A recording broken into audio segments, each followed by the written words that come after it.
the truth, the lies, and politics. Informative, educative, and analytical.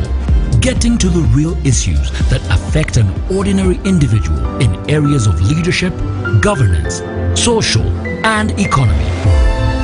The truth, the lies, and politics. We do welcome you to The Truth, Lies, and Politics here on Spirit TV. My name is Paul Ekurot Eki, and this is a dynamic space where ideas collide, perspectives are challenged, and we do share diverse ideas all across the table. You can be a part of the conversation when you get to our socials. That is at Spirit TV UG on Facebook, on X, and on YouTube. I will be glad to hear from you. But you and I can narrow the gap in our society, in our community, by sharing the right information and being able to empower one another. Ladies and gentlemen, I do invite you to the place where the conversation begins. But I also like to start by apologizing for us starting this late. We had a few technical issues, but we are glad that we are here nonetheless. Now, before we jump into our conversation and before I introduce my panelists, this is for you. The Electoral Commission has cleared over 500 candidates to contest for 519 parliamentary seats across the country, including 353 directly elected MPs, 146 district and city woman representatives. You have 20 seats for special interest groups such as older persons, persons with disabilities, workers, and youths. While the process went smoothly in some areas, other regions saw skirmishes and complaints, from people being denied entry into the EC offices to others being struck off the voters register. Some aspirants who missed the nomination have since petitioned the commission, claiming unfair exclusion on grounds of residency. With the EC now declaring the nomination process closed, questions remain about fairness, transparency, and the rise of unopposed candidates. Tonight, on The Truth, Lies, and Politics on Spirit TV, we dig deeper into what this means for democracy, the rule of law, and the future of leadership in Uganda.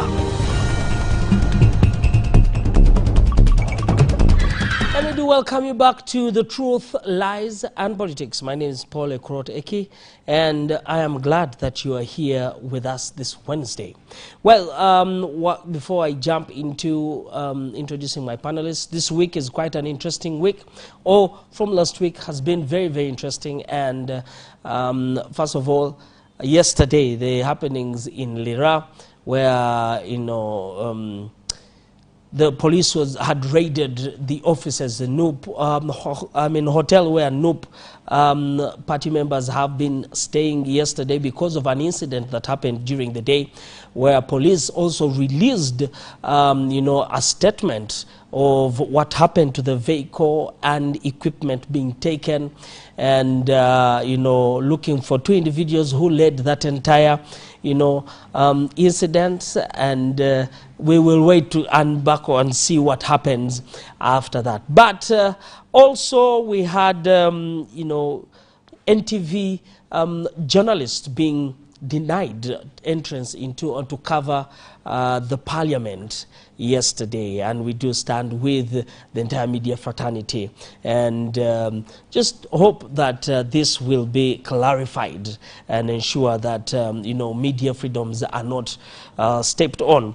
But I think the major one, before I introduce my guests on the show, is of what is happening in Tanzania, the election day, and I will just get a few thoughts here and there about what it is before we dive into our conversation around the MP nominations that took place last week, 2 days, that is Wednesday and Thursday, and what happened after that. But in studio this evening, Mr. Charles Romushana, who is a political analyst and a former spy. Good evening, sir, and welcome to the show. The Almighty God of all creation is great, but above all, the Almighty God of all creation is most merciful. The message I have for you today: God so loved the world that God sent only begotten Son, that whoever believes shall not perish, but have everlasting life. So for you to perish, you have to, for you to perish, you would have to have life first.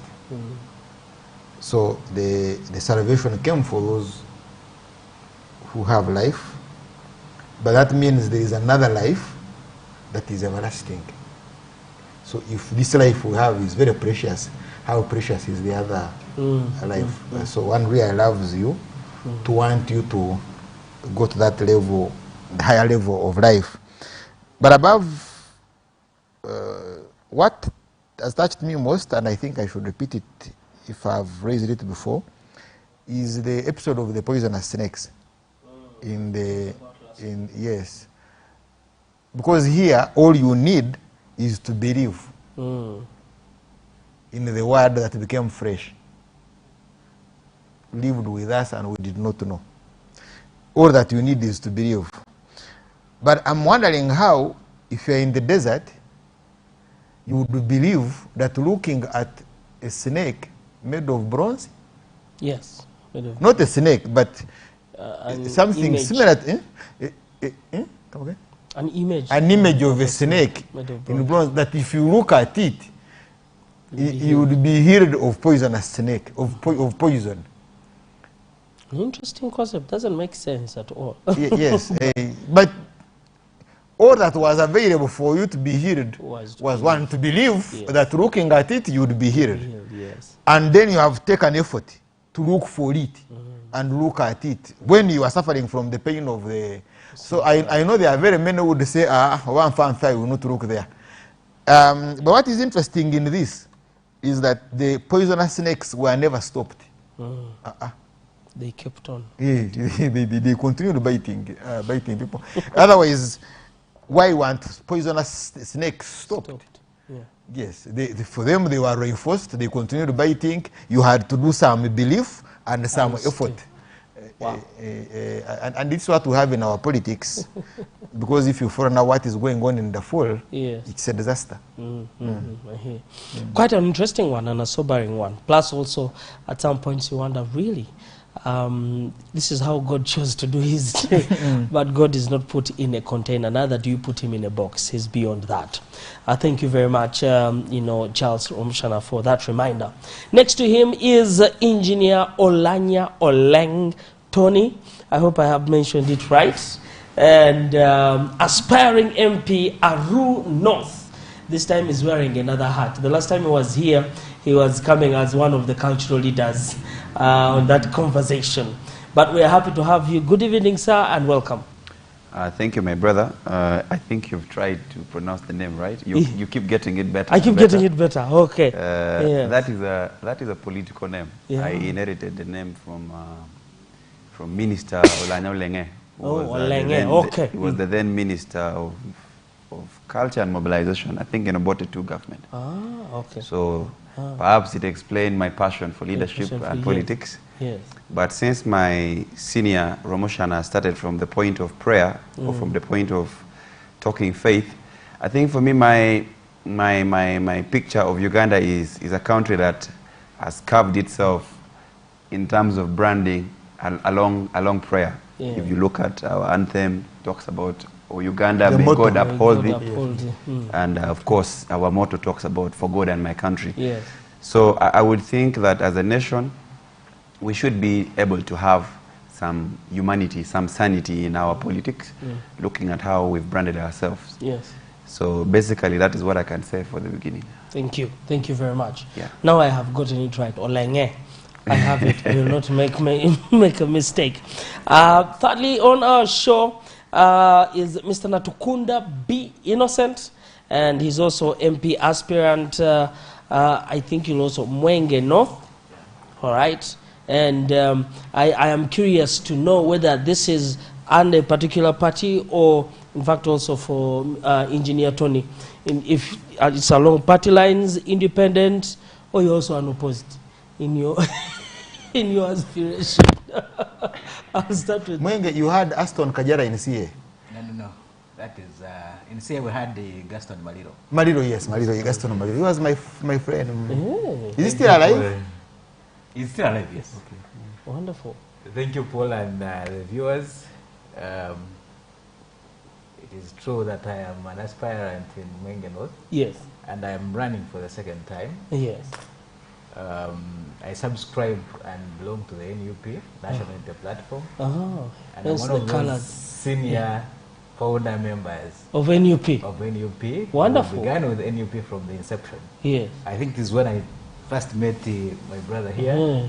By that time, we had people our movement and transformed into a party. I've had an opportunity to lead this party at the sub-regional level. Wow. Toro, Yes. doing an oversight role and coordinating Toro. You have Mpako? I have Mpako. My Mpako is Apuli. Apuli? Tapuli? Yes. Apuli. Tapuli. So I've had an opportunity to serve the party in 7 districts of Toro sub-region. Yes. And I've never ceased to believe that if there's change we need in this country, Yes. it must be youth-led, and the only party that is appealing to the youth, but also to many Ugandans, is the National Unity Platform. Unity Platform. Yes. Wow, interesting. I think I traveled, but I'll probably say a thing or two about that a little later on. Engineer Tony, are you under any party or you've come as an independent? I am contesting as an independent candidate. The first, I keep telling my constituents that the first party is the elephant. Yeah, okay. The rest, NRM, and the others come after. Okay. But the first party is Is the the elephant. Wonderful. If you know what he has said, you will. Then Arsenal fans are screaming. But No, just to make clarity, the elephant is the emblem or the totem, the animal that actually people endure so much. Okay. Yeah. Wow. Now you know. Gentlemen, I think I'll just try to take a few of our minutes since we started a little after time. We cannot go on without at least make mention in about 2 or 3 minutes about the Tanzanian election. I hope you being a leader, or you being leaders, you look at what is happening within the region and be able to see how that either plays into or against us as Ugandans. All right. So I will start with Mr. Innocent here. My dear friend, what do you make of what is happening in Tanzania? Well, I think compared to Uganda, the electoral process in Tanzania is quite different. Although, of course, it continues to suffer other hiccups like we see in most of the African countries. But I would say they are fair off to go than how we do our politics here. They are much better off than we are here in Uganda. Which is why we have seen different presidents come to power, as opposed to here, where we have seen one president for over 40 years, for now 40 years. And counting. And still counting. I had an engagement yesterday with the International Republic Institute, and one of the young people was saying that in Uganda they determine who is the next president 5 years before. Yet in America it takes about 16 hours or less to determine during the electoral process. Yes. For them to know who should be the next president, it is 16 hours or 10 towards the declaration. But in Uganda, it is, according to him, yes, he says it is 5 years before organizing the elections. So it's predetermined. That Uganda is able to know who is going to be the next president. So I think Tanzania has a different shift in democracy. Okay.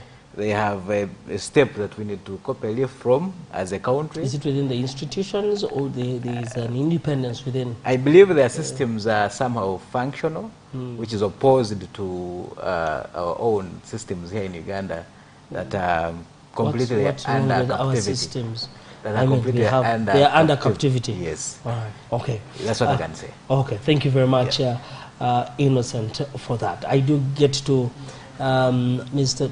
Engineer Tony, and just your thoughts on what's. Of course, there's been a video of some unrest, people burning either the ballot papers, tearing tents, And yeah, and also is it a multi-party system? Yeah.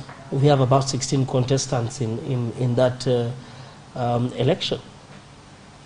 The context of Tanzania is a very interesting context.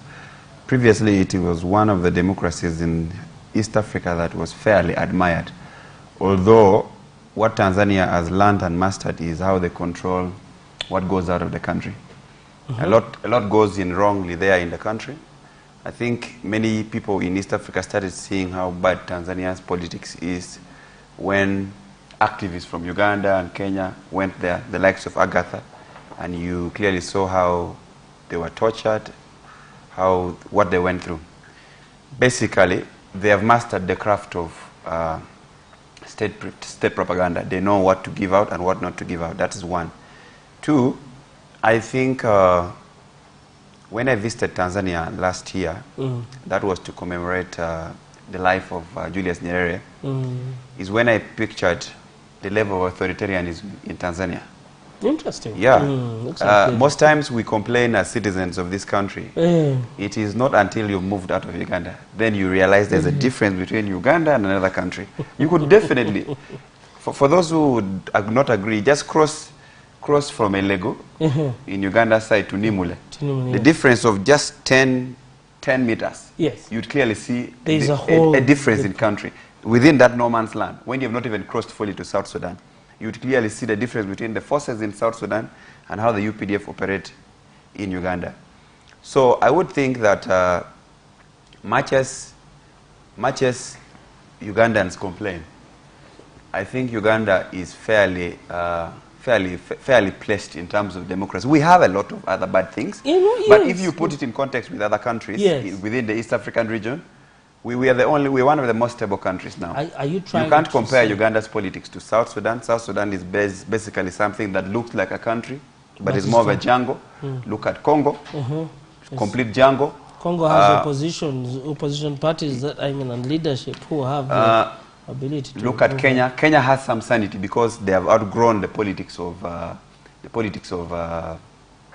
would I call it? Where in Uganda's context, leaders fear to meet. Kenya's politics is more broad-based. Okay. Do they fear to meet, or they are bad? There is no. I think it's just about how the oppositions or how the politics is fronted in every country. So for me, I think the situation of Tanzania is one that should worry the Tanzanians and people in East Africa, because if you see the trajectory of the politics in Kenya, it also has an overlapping effect in Uganda's politics. The same way, we are going to elections next year.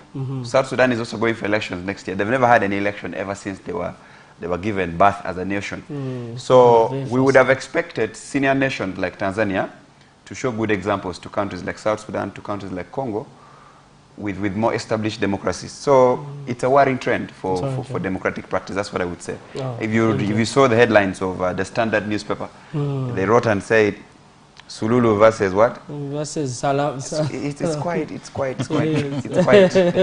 a mess. There's a before and after. They're basically saying Museveni versus Yoweri.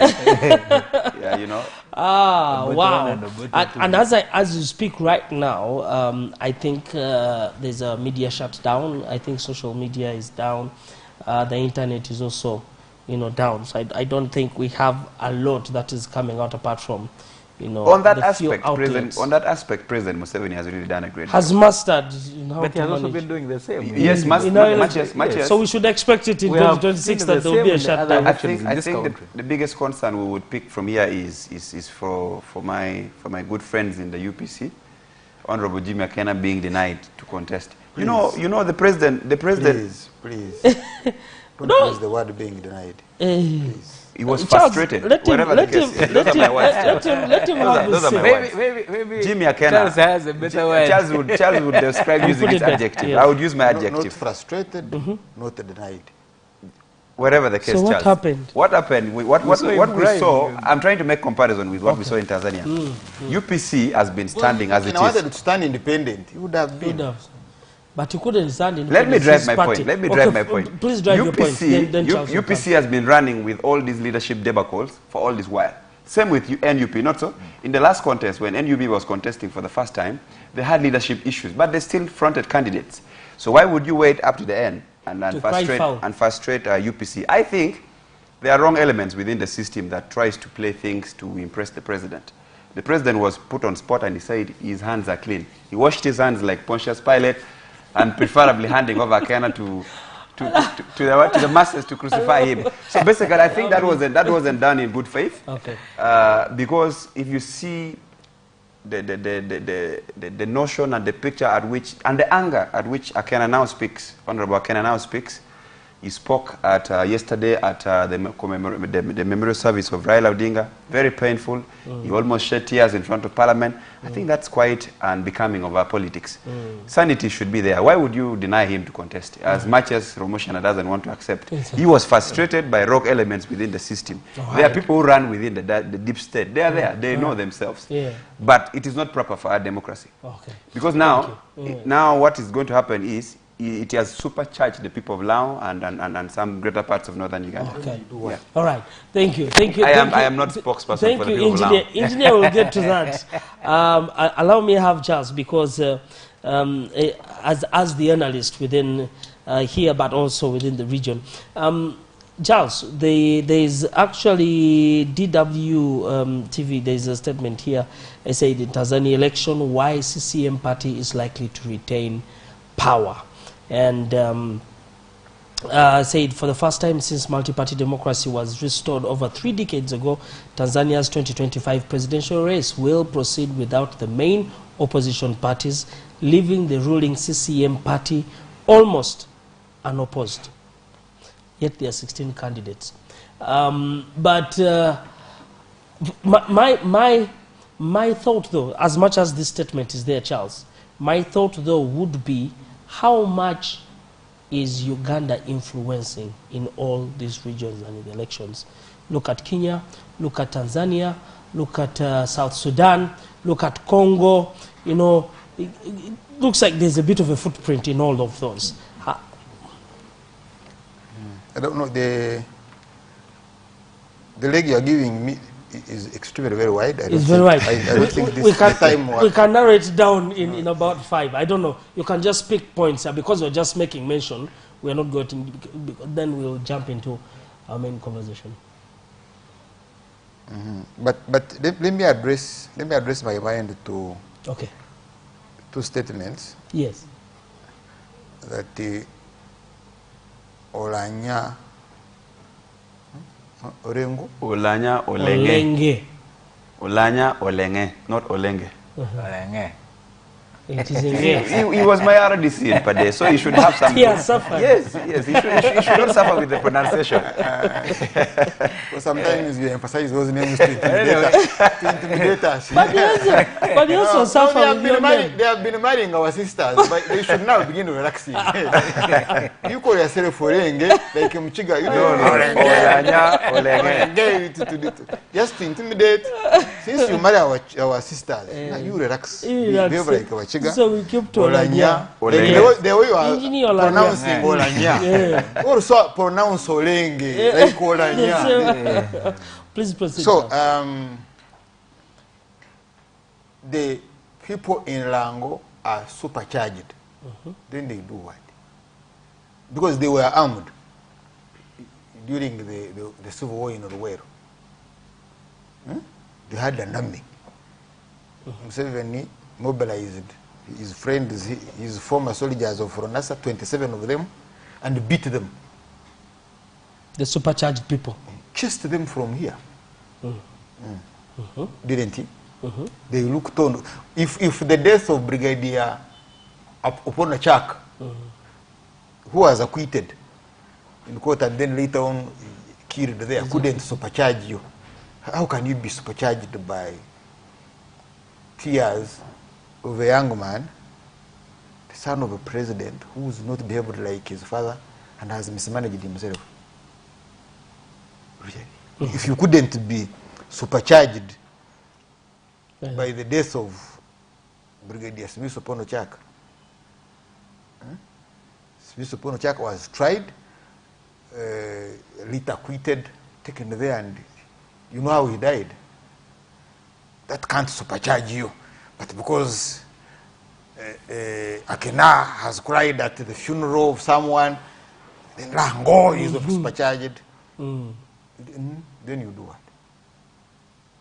What did you want them to do? You wanted them to pick up arms? The word is supercharged. Charged. They are charged. They are charged emotionally. I'm not saying they are charged with the arms. They are charged emotionally. To do what? Perhaps I charge this phone to call. You are charging to do what? Yes, you're starting to sound like that- someone that- I know who is a leader. That's the second one. Yes, a leader in this country. So you those words. You can leave those Please, no, swallow them. interpret. Swallow them. Or some bitter pills, you put some honey and you die with your anger there. The second one is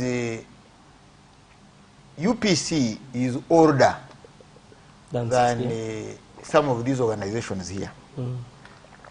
And it has a constitution. It is by this constitution that Obote ran.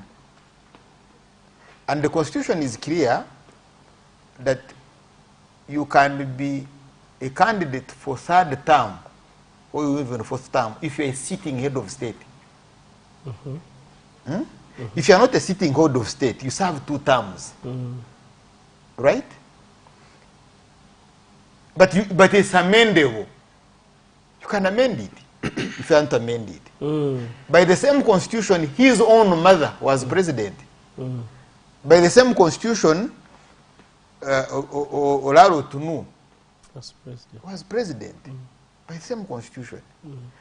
And the law now is that within 5 years, you should change your leadership. At least hold the delegates conference once to change the leadership. He did not. And his executive expired. By the time he calls for a delegates conference to amend the constitution, probably have another 3rd term, there is a court order. Yes, there is an injunction stopping him. He did not go to court to lift the injunction. He didn't. You get? He instead defied the injunction and held a delegates conference online. You get? Contrary to the court order. Now the argument is that he had been doing silly things and had been tolerated by himself. Why not now? Really? Can that be an argument when you are battling an occupation, a military occupation? Now, eventually he went to court. The court nullified. Eventually, finally he went to court. Where he did not go to lift the court order, he now went to court.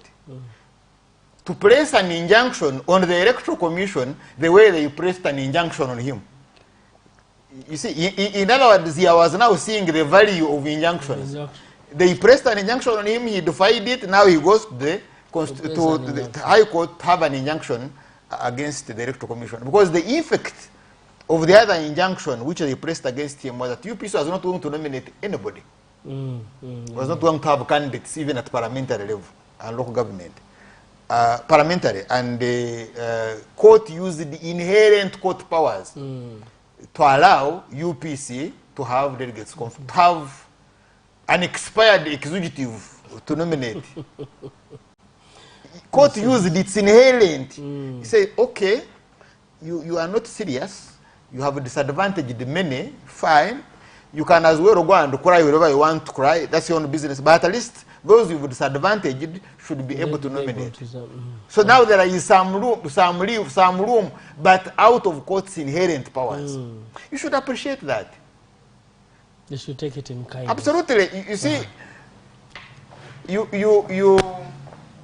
Okay. Anyway, we will have time for. We'll have time for that. Yes. And I think we need to do some self-criticism. Okay. And you remember I had done analysis here that if your father says he cannot greet Museveni with his stick,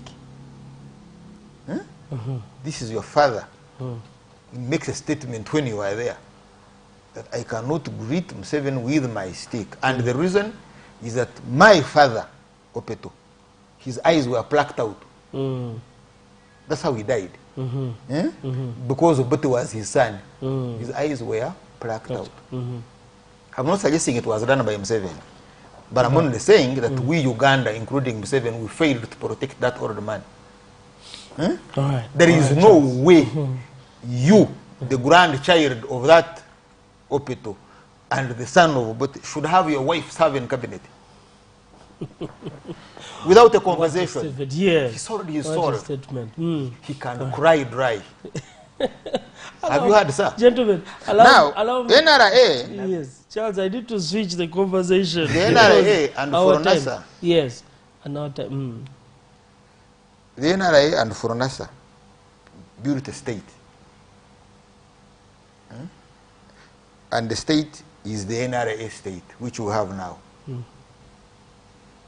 But they also built a political organization, which you call NRC, the National Resistance Council. And some of you call it the movement, the NRM movement. So it's not the NRM movement that built the NRC, that built the NRA. Chama cha Mapinduzi inherited a state, and it disbanded that state. Inherited the state and disbanded it. Yes. Okay. And the Obote did not disband the state he inherited. Okay. Huge difference there. Yeah. So by 1970 something he was overthrown. But Nyerere disbanded the state he inherited and constructed a new state.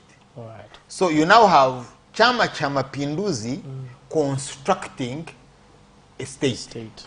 Okay. And it is Chama cha Mapinduzi state.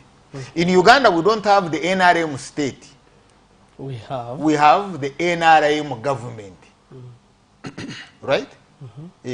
But we have the NRA state, which has now transformed into the Museveni family state. Running the government. They have a government, but the state, because what these people, whether they supercharged the what, whether this one who is an elephant, whether the other one is in a very grown group, I don't know. What they are aspiring to have is the government. Yes. But a government on what state? So they took over the government and dismantled and built. No, not took over. You can have, when you win elections, you form a government. But there is a state. So you are head of government and a head of a state. You get? Right. So the head of state, I think of UK, is the king. Yes. I need to be corrected on that. That's the king. So yes, but the head of government is the prime minister. The prime minister, yes. In America, you have a state. When you win elections, you take over government and you head the state. In Uganda, you must first destroy the Uganda state before you take to over form the a government, because the Uganda state won't allow you to form a government, except if it allows you. That is also possible. Yeah. In Kenya, after Moi, the Kenyatta, then Moi, and now they are doing a transition. The state, which is the Moi state, now allows you to form a government and dictates how you form a government. That's why in all these governments that have been formed on that state have had Odinga. Raila Odinga. Yes, because the state is looking at stability. The Congo state, what you call the Congo state, is literally Angola state. So the contestation in Congo is not between the Congolese people, Museveni, Kagame, etc. No. It is these states this side and Angola. That one we need some. We shall talk. The second element is that... Charles, aren't we going to pause there for that do one? what? And we shall continue from there, because I want to dedicate time just to talk about Tanzanian elections, because then we shall know what has transpired today. I'm on the Tanzanian elections. No, you can point that, because we shall continue on that. We're soon taking a break, and then we haven't even started our actual conversation. Yes. So allow me just pause you there. I will definitely get back to you on that. But I'd like to start with Innocent on your general assessment of the just concluded MP nomination. Charles, I am going to have that conversation with you. We are going to actually have a show specifically dedicated to the Tanzanian election. I do promise you that. All right. Yes, the general assessment on the MP election. Thank you, Paul. And nomination, sorry, not election, nomination. Yes, nominations. Yeah. Of course, towards the nominations of electoral commissioner, we had passed through a process of inter-party democracies, yes, or even coming up with flag bearers, where we noted with concern that there were so many challenges here and there to do with how we arrived to flag bearers. In your party or in other parties? Generally, I'm giving a general view. Yeah, but no, we're getting cascading down to your party. So that took us to the nominations, yes, of the electoral commissioner. We had a session of expression of interest, where we saw very many people expressing interest to go to parliament. And of course, many of them had the credibilities, had the credentials, what it takes for one to be a member of parliament. There was high hope that we could have most of them nominated, most of them go through the process in legitimacy of how things should be done. But of course, up to the final dates, of course there has been an alternation of dates from 16th to 22nd and 23rd. You know, initially we had a communication that these nominations are between 16th and 17th. So that had much to do with giving enough time for people to prepare, to also undergo the processes of maybe certifying documents, being able to mobilize money here and there, do fundraisings for some of the young parties like where I belong.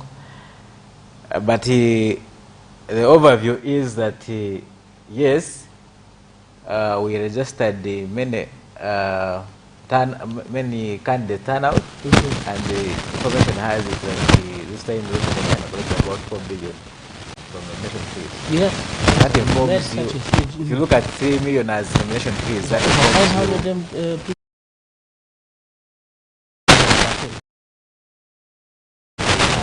Very many people really are nominated. My personal experience is that it's not far different from what I've seen with most of the political analysts, that most of these institutions in the country, they are under captivity. And the Electoral Commission has not disapproved the statement or the analysis to many Ugandans. And it came out vividly during the nomination exercise. Okay. I can barely tell you that I was a candidate, but I was only given a schedule, which has not involved to really come out and say that maybe you called the candidates and harmonized with them, or they booked and then they just sent you the schedule. They just sent the schedule. When it's happening. And according to the schedule now, it was clear that the flag bearers of the NRM party were given the very first priority to come first and. So they were the first people to get. They were the very first people they gave the first session of the schedule. I thought those of us who came to all candidates. Oh, they were first. The procedure would have been, yes, because in 2021 there was something like that. Yeah. They called the candidates who had expressed interest and into one sitting, and harmonized. Okay. And then people knew that we are coming for nominations, or even there was nothing like saying for you come at this time, you come at this time. We would only agree that on this date we will be there. We will be there, and given the fact that there are only 2 days, any day you would come in between, you would be nominated. So just help me back that here there. and we're taking just a quick break and coming back from you. All right. This is The Truth, Lies and Politics. We are discussing the recently concluded MP nominations. And so we'll just take a quick break and we'll be back with our guests. Stay tuned for more program.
Truth, the lies, and politics. Informative, educative, and analytical. Getting to the real issues that affect an ordinary individual in areas of leadership, governance, social, and economy. The truth, the lies,